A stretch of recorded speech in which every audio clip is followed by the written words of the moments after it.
Bienvenue dans notre voyage à travers le temps, à la découverte des inventions les plus importantes de l'Antiquité qui ont façonné les premières civilisations humaines. Des outils les plus simples aux systèmes les plus complexes, l'ingéniosité de nos ancêtres a jeté les bases du monde que nous connaissons aujourd'hui. Imaginez un monde sans la roue, un monde sans l'écriture, un monde où même le temps était un mystère. Imaginez à quel point le monde était différent avant les grandes découvertes, avant l'essor des sciences modernes. Ces inventions conçues il y a des millénaires n'étaient pas de simples objets, mais des idées révolutionnaires qui ont transformé la société.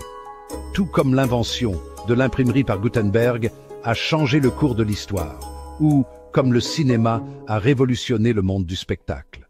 Dans les prochains chapitres, nous allons nous plonger dans un passé lointain, en découvrant les histoires, derrière ces innovations spectaculaires.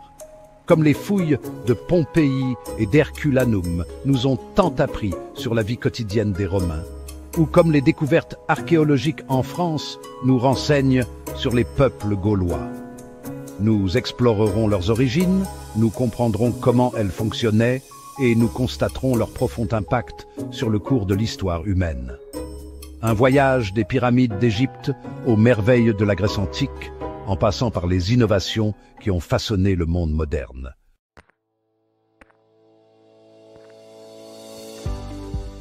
Notre périple commence il y a environ 5500 ans, en ancienne Mésopotamie, une terre située entre le Tigre et l'Euphrate. Ici, au berceau de la civilisation, naquit une invention qui allait changer à jamais le cours du progrès humain, la roue.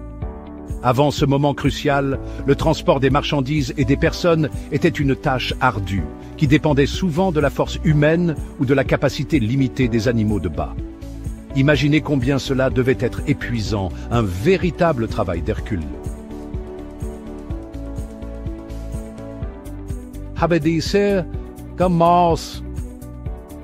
L'invention de la roue, un objet circulaire apparemment simple, a révolutionné le transport, permettant de déplacer des charges plus lourdes avec une plus grande efficacité. Initialement fabriquées à partir de morceaux de bois massifs, ces premières roues, bien que rudimentaires, avaient le potentiel de transformer le monde.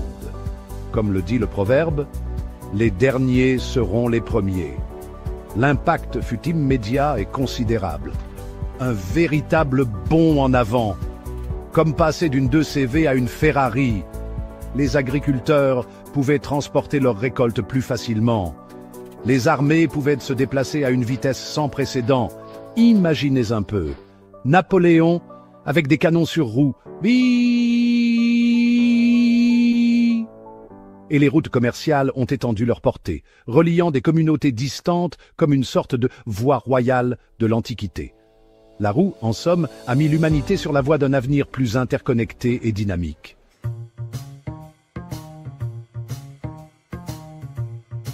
Notre prochain arrêt nous ramène en ancienne Mésopotamie, où l'écriture a transformé à jamais l'interaction humaine. Développée par les Sumériens aux alentours de 3200 avant J.C., l'écriture cunéiforme marque la naissance de l'histoire documentée. Imaginez, c'est un ancêtre de notre alphabet, une sorte de ABC de l'Antiquité. À l'aide de calames pour imprimer des marques dans l'argile, ils enregistraient des transactions, des lois et des histoires. Un peu comme nos grands-mères, écrivant avec une plume d'oie, mais bien avant. L'écriture préservait le savoir, garantissant sa transmission à travers les générations, comme transmettre la recette du gâteau de grand-mère, mais sur des tablettes d'argile. Elle a démocratisé l'information, diffusant les idées au-delà de la portée d'un seul compteur. Avant les places publiques, on avait les tablettes. C'était le WhatsApp de l'époque. L'écriture cunéiforme a ouvert la voie à la littérature, au droit et aux sociétés complexes. Un véritable Big Bang culturel, comparable peut-être à l'arrivée d'Internet aujourd'hui. Imaginez un peu.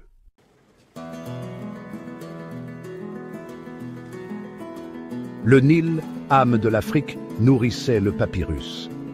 Les anciens Égyptiens ont transformé le papyrus en une surface d'écriture révolutionnaire. Cette innovation a diffusé le savoir, influençant la création des rouleaux et, plus tard, des livres. Imaginez un ancêtre de nos livres modernes. C'est comme si le papyrus était le disque dur externe de l'époque, conservant des histoires, des lois et toutes sortes d'informations importantes. Le papyrus, une plante simple, contenait en lui les clés du progrès humain. Tout comme aujourd'hui, une petite puce contient des gigaoctets de données. Pensez à la bibliothèque d'Alexandrie, un exemple incroyable du pouvoir du papyrus.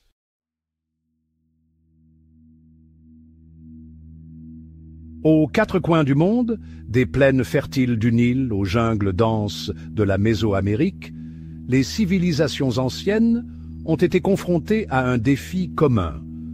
Comment mesurer le passage du temps?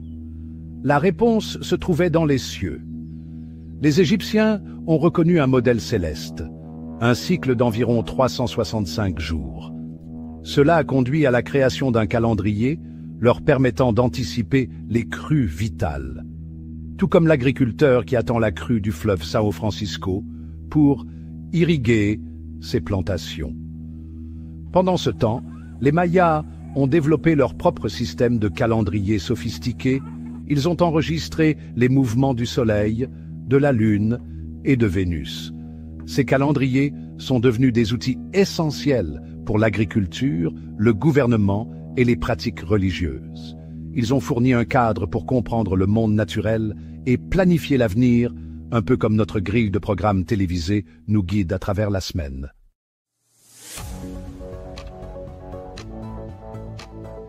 Depuis la nuit des temps, la survie dépendait de la capacité à tirer sa subsistance de la terre. En Mésopotamie, une révolution était en marche. La charrue fit son apparition, transformant l'agriculture. Cet outil, perfectionné grâce à l'utilisation du métal, changea le cours de l'histoire. Attelée à des bœufs, elle augmenta l'efficacité du travail. Les agriculteurs pouvaient désormais cultiver des surfaces plus importantes. Cette innovation eut de profondes conséquences. Les récoltes augmentèrent, favorisant la croissance démographique et l'urbanisation. La charrue symbolise l'ingéniosité et l'innovation humaine.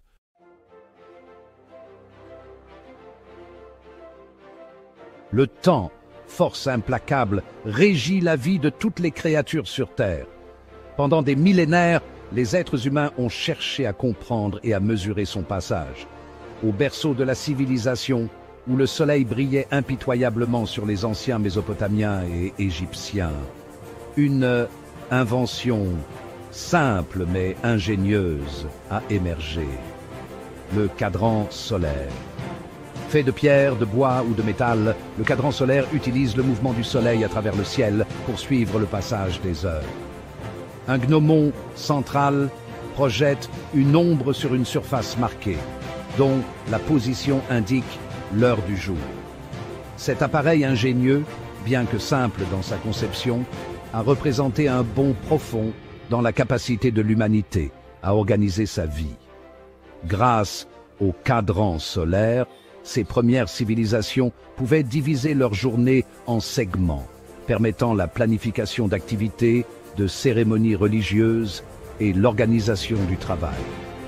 Prenons par exemple les anciennes civilisations agricoles qui rythmaient leur journée en fonction du soleil, comme les peuples indigènes du Brésil. Il a permis une meilleure compréhension du temps, ouvrant la voie au développement de calendriers et d'instruments de mesure, du temps plus sophistiqués, comme par exemple les clepsydres utilisés par les anciens Romains. Ou encore, si l'on pense au Brésil, les horloges à eau, utilisées par certaines tribus indigènes.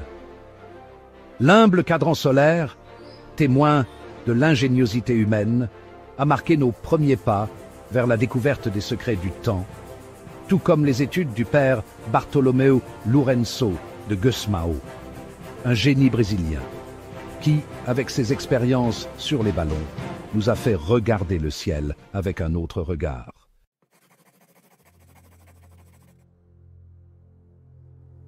Le corps humain, une machine complexe et fascinante, a toujours été sujet aux blessures et aux maladies. Depuis l'époque d'Hippocrate, les êtres humains ont cherché des moyens de soulager la souffrance et de guérir les malades. Tout comme nous le faisons aujourd'hui, n'est-ce pas, Spavena? Dans les anciennes civilisations de l'Inde et de l'Égypte, des guérisseurs expérimentés ont développé une surprenante variété d'instruments chirurgicaux. Pensez aux anciens Égyptiens et à leurs incroyables avancées en médecine, comme les momies, que l'on peut encore voir dans les musées aujourd'hui. Ces premiers praticiens, même sans les connaissances et la technologie de la médecine moderne, possédaient une remarquable compréhension de l'anatomie humaine et une main sûre. Presque comme nos chirurgiens modernes, mais avec des ressources beaucoup plus limitées. Imaginez opérer sans anesthésie, quel courage! Ils créaient de délicates scalpels en obsidienne et en bronze, dont les lames tranchantes étaient capables de faire des incisions précises. Ils utilisaient des pinces, faites d'os ou de métal, pour extraire des corps étrangers et manipuler les tissus. Des instruments essentiels, même pour la médecine d'aujourd'hui. C'est comme la base de tout, n'est-ce pas? Le plus surprenant était peut-être l'utilisation de forêts, fabriquées avec une incroyable précision pour des procédures comme la trépanation. Une pratique qui consistait à percer de petits trous dans le crâne. On dirait une scène de film d'horreur, n'est-ce pas? Bien que les raisons de cette procédure soient encore débattues, c'est un témoignage de l'audace et de l'habileté de ces premiers chirurgiens. Un véritable exemple d'ingéniosité humaine. Ces instruments, bien que rudimentaires par rapport aux normes actuelles, représentent l'aube de la chirurgie, un témoignage de la compassion humaine et de la quête incessante de la guérison. Un voyage qui continue encore aujourd'hui. Et heureusement que la médecine a tant évolué, n'est-ce pas?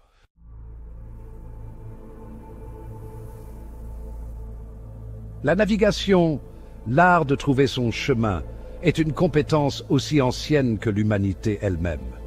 Pendant des millénaires, nous avons fait confiance aux étoiles, au vent et aux caractéristiques du terrain pour guider nos voyages, tout comme le faisaient nos ancêtres. Mais dans la Chine ancienne, une invention révolutionnaire a émergé, exploitant les forces invisibles de la Terre pour indiquer le chemin, la boussole. Un véritable bond technologique. La boussole, dans sa forme la plus primitive, était un dispositif simple, presque banal à observer. Une magnétite, un morceau de minerai de fer magnétisé naturellement, était suspendu librement, lui permettant de s'aligner avec le champ magnétique terrestre. Cela semblait magique. Cette propriété apparemment magique, l'attraction indéfectible de la magnétite vers le nord magnétique, a d'abord été utilisée à des fins spirituelles, comme la géomancie et la divination. Cependant, le potentiel de la boussole pour la navigation a rapidement été découvert. Imaginez la différence pour les navigateurs. C'était une révolution. En comprenant la relation entre l'orientation de la magnétite et les points cardinaux, les marins et les explorateurs pouvaient tracer des routes sur de vastes distances, même en l'absence de repères familiers. Cette nouvelle capacité à naviguer avec plus de précision et de sécurité a ouvert des routes maritimes.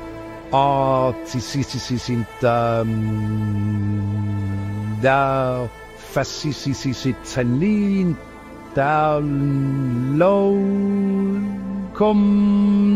commerce, l'exploration et l'échange d'idées entre les continents, un véritable échange culturel.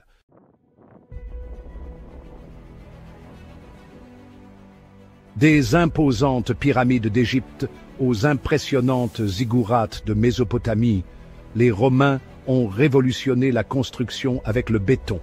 Ils ont mélangé de la cendre volcanique, de la chaux et des agrégats qui durcissaient en une masse semblable à de la pierre. Cela leur a permis de créer des arches, des voûtes et des dômes, illustrés par la force durable du Colisée. Le béton a permis la construction de vastes réseaux de routes, d'aqueducs et de thermes, façonnant l'Empire romain et au-delà.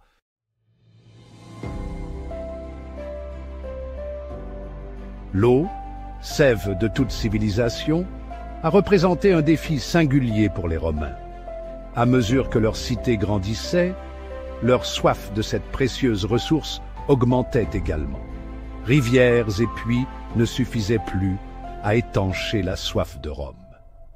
Les ingénieurs romains ont recouru à une solution ingénieuse, l'aqueduc. Ces merveilles d'ingénierie s'étendaient sur des kilomètres, symbole de l'innovation romaine. Imaginez comme une version antique du transfert du fleuve San Francisco. En utilisant la force de la gravité, ils transportaient l'eau de sources lointaines jusqu'aux villes. Pierres, briques et béton, le célèbre, formaient l'épine dorsale de ces structures. L'eau coulait en abondance vers les fontaines, les thermes et les demeures privées. Véritable génie, les ingénieurs romains avaient également prévu des bassins de décantation et des systèmes de filtration. Ces systèmes garantissaient la pureté et la clarté de l'eau, tout comme notre système moderne de traitement des eaux. Ils fournissaient ainsi à Rome un niveau d'hygiène et une eau pure inégalée. L'impact sur la société romaine fut profond, aussi important que l'invention du filtre à eau. Andeshica, sitsaun céramique pour nous, Brésiliens. Les thermes publics devinrent des centres névralgiques de la vie sociale, tandis que les fontaines transformaient le paysage urbain, comme nos places avec leurs fontaines au centre. Symbole de la puissance et de l'ingéniosité romaine, les aqueducs permirent à cette grande civilisation de prospérer.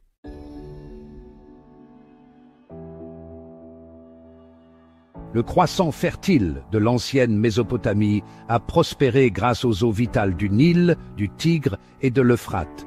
Exploiter l'eau pour l'irrigation était un défi de taille. Archimède, un esprit brillant, a conçu la vis d'Archimède, une solution simple, mais géniale.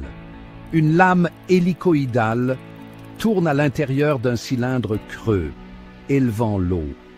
Cela permettait aux agriculteurs d'irriguer les champs plus facilement, presque comme un système d'irrigation au goutte-à-goutte moderne.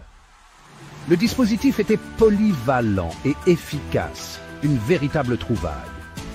Il pouvait être construit en bois et adapté à différents besoins, un outil véritablement polyvalent pour l'agriculture.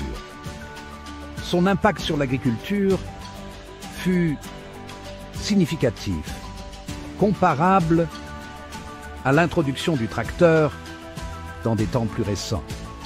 L'héritage de la vis d'Archimède s'étend bien au-delà de l'agriculture. On l'utilisait pour retirer l'eau des cales des navires, dans les scieries et pour transporter des grains, une véritable aubaine. Sa pertinence continue, même de nos jours, témoigne du génie d'Archimède. Un exemple intemporel de l'ingéniosité humaine, une invention qui nous laisse encore bouche bée aujourd'hui.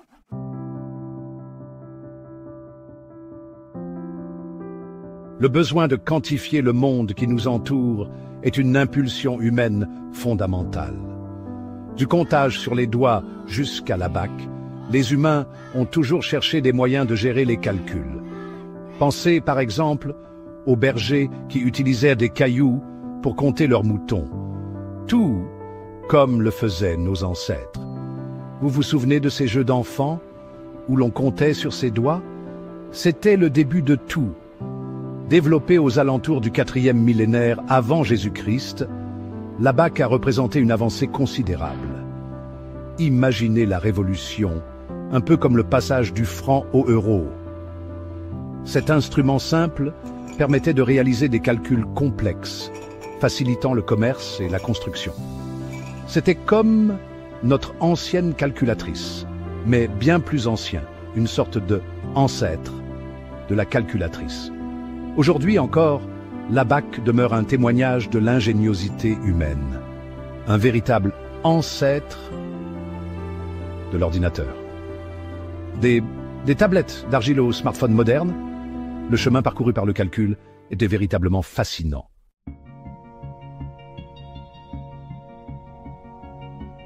Au fur et à mesure que les agglomérations humaines croissaient et se transformaient en villes dynamiques, la gestion des déchets est devenue cruciale. Les maladies pouvaient se propager rapidement, tout comme la peste bubonique qui a ravagé le monde, y compris le Brésil colonial. La vallée de l'Indus a créé les premiers systèmes d'égouts sophistiqués. Harappa et Mohenjo-Daro étaient des merveilles d'urbanisme, comparables aux villes planifiées de Brasilia ou de Palmas. Sous les rues se trouvaient des égouts méticuleusement construits, améliorant l'hygiène et la santé publique. Cette approche avancée contraste avec les défis auxquels de nombreuses villes sont encore confrontées aujourd'hui, comme le problème de l'assainissement dans certaines régions du Brésil.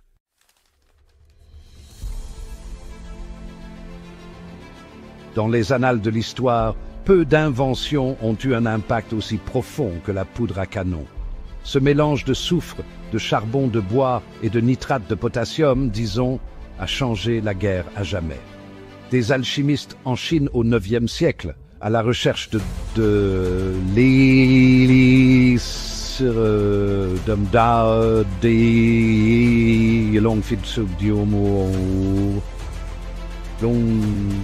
l'ont découverte par hasard, un peu comme Christophe Colomb a découvert l'Amérique. Initialement utilisée pour les feux d'artifice, disons, pour des spectacles pyrotechniques comme ceux du Nouvel An, son potentiel destructeur est rapidement devenu évident. Dès le Xe siècle, l'armée chinoise a commencé à expérimenter avec la poudre à canon, un peu comme les pionniers de l'aviation avec leurs inventions. Les premières armes incendiaires sont apparues, changeant la guerre à jamais, disons, un point de non-retour.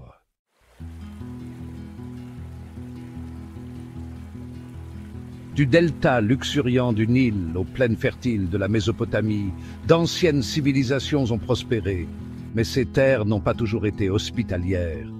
Imaginez le désert du Sahara, qui fut autrefois une oasis luxuriante. Nos ancêtres ont affronté le désert et ont créé l'irrigation, une véritable prouesse d'ingénierie, comparable aux aqueducs romains. L'eau était contrôlée, déviée et utilisée pour transformer des paysages arides, tel un Albert Santos Dumont de l'Antiquité. Ces systèmes ont permis aux civilisations de cultiver à grande échelle. Imaginez les plantations de canne à sucre dans le Brésil colonial. Cela a conduit à un surplus de nourriture et à des communautés stables, à l'instar des premiers quilombos. Des villes ont émergé, nourries par l'agriculture irriguée, jetant les bases de grandes civilisations. Pensez à la splendeur d'Ouro Preto à l'époque coloniale.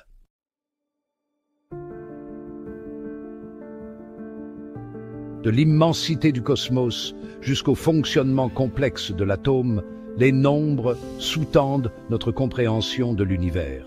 Mais le concept de zéro, une idée apparemment simple, représente un bond intellectuel profond, un témoignage de la capacité humaine à la pensée abstraite.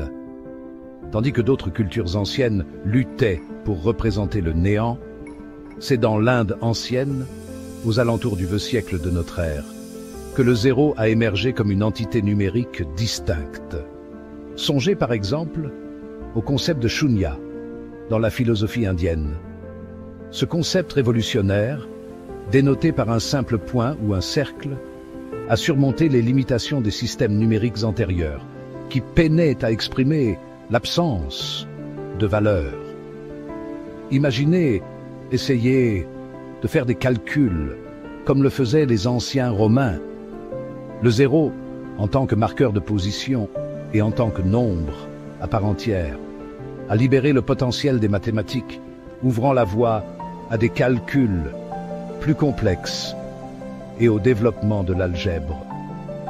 L'impact du zéro sur notre vie quotidienne est incommensurable. C'est le fondement de notre système décimal, nous permettant de représenter de grandes quantités avec aisance. De l'argent que nous utilisons autant que nous mesurons, le zéro est un outil indispensable, intimement lié au tissu de la société moderne. Mais au-delà de ses applications pratiques, l'invention du zéro représente un profond changement dans la pensée humaine. C'est une preuve de notre capacité à conceptualiser des idées abstraites, à appréhender l'infini et à développer des systèmes de connaissances qui transcendent les limites de notre monde physique.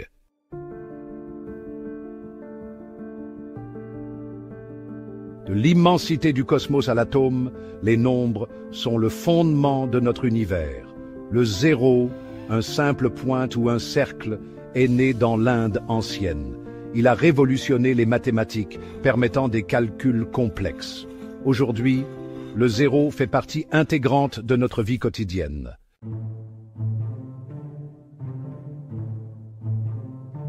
À travers tout le monde antique, des déserts d'Égypte aux cités de Rome, le verre fascinait les civilisations par sa beauté et sa polyvalence. Imaginez par exemple les thermes romains décorés de magnifiques mosaïques de verre. Originaire de Mésopotamie, vers 3500 avant JC.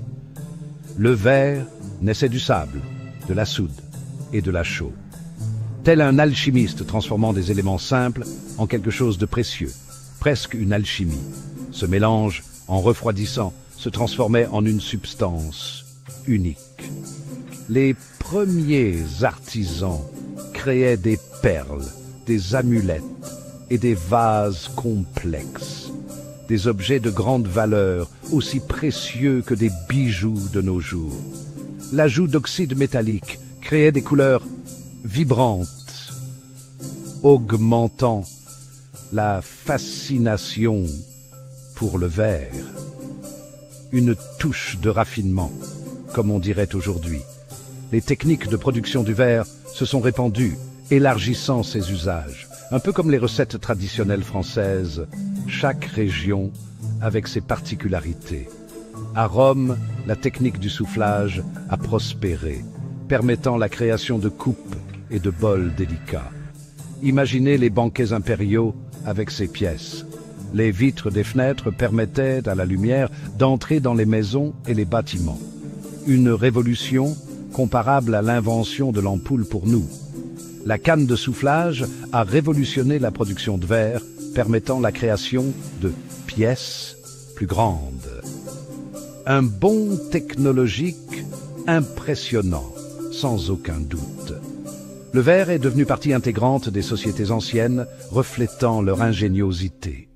Un matériau précieux, symbole de statut et d'innovation. L'héritage des premiers verriers survit dans les usages modernes. Des anciens ateliers artisanaux aux industries modernes, la passion pour le verre perdure. Des fenêtres aux lentilles, l'impact du verre est durable. Un matériau qui a changé le monde et qui continue de le faire.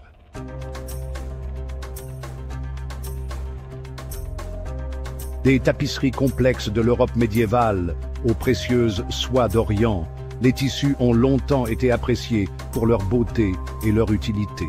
Mais avant l'avènement des métiers à tisser mécanisés, la création de tissus était un processus laborieux, chaque fil entrelacé méticuleusement à la main. Imaginez la patience de Pénélope tissant son linceul.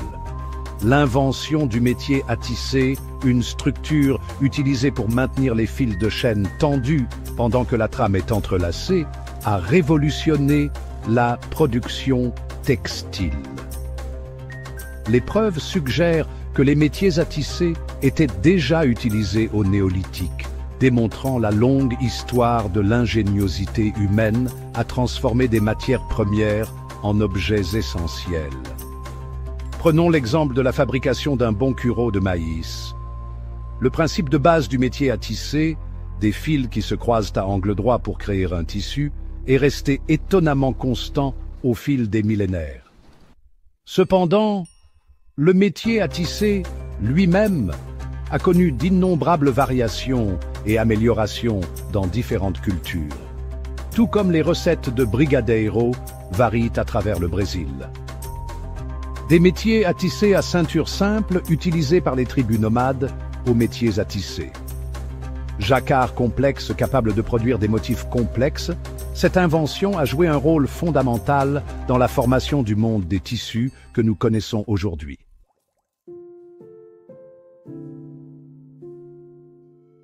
Le désir d'explorer et de comprendre le monde est inhérent à la nature humaine. Nos ancêtres ont tracé des routes et des chemins avec les premières cartes. Les Babyloniens ont créé certaines des plus anciennes cartes que nous connaissons. Ces tablettes d'argile ont marqué le début de la cartographie. Une découverte aussi importante que celle du feu pour l'humanité. Elle permettait de visualiser et de comprendre le monde, comme nous le faisons aujourd'hui avec Google Maps. Mais à cette époque, c'était une véritable révolution.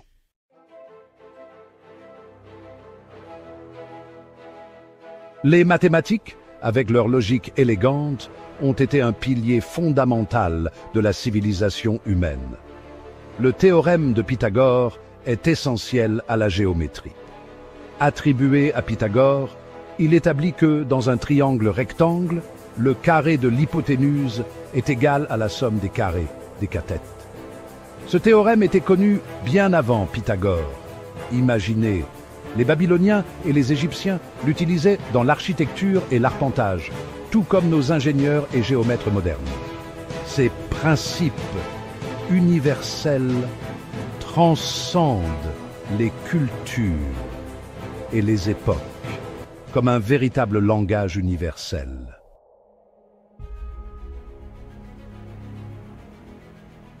De l'invention de la roue, qui a révolutionné les transports, au développement de l'écriture, qui nous a permis d'enregistrer et de partager nos pensées et nos idées, jusqu'à la découverte du théorème de Pythagore, qui a révélé les secrets de la géométrie, l'ingéniosité de nos ancêtres continue de nous surprendre.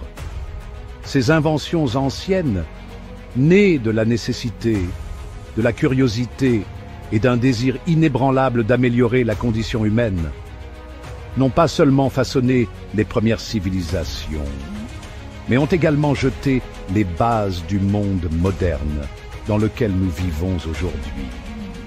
L'héritage de ces innovations nous entoure. Il est présent dans les routes que nous empruntons, les bâtiments que nous habitons, la technologie que nous utilisons, et dans l'essence même de notre compréhension du monde. Debout sur les épaules de géants, nous émerveillant devant les accomplissements du passé, inspirons-nous à embrasser l'esprit d'innovation et à poursuivre le voyage de découverte initié il y a des millénaires. Merci de nous avoir accompagnés dans ce fascinant voyage à travers l'histoire. Abonnez-vous pour soutenir notre chaîne. Paix et amour à tous.